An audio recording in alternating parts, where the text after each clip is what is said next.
The system UI isn't responding issue on Samsung phones is genuinely frustrating. In today's video, I'll show you how to easily fix this problem.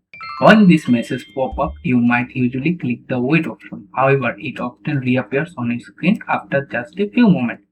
So make sure to watch the entire video carefully and don't skip any part, otherwise you might miss the actual method that works for your phone.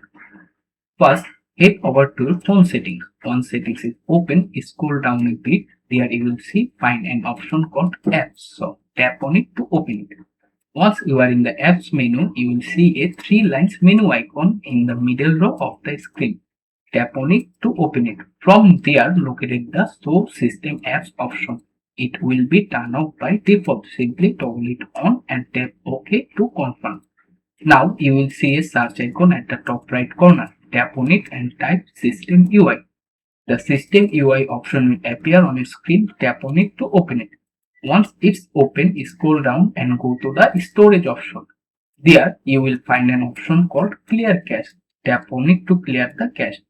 After doing this, go back to the previous screen and head to the search bar again.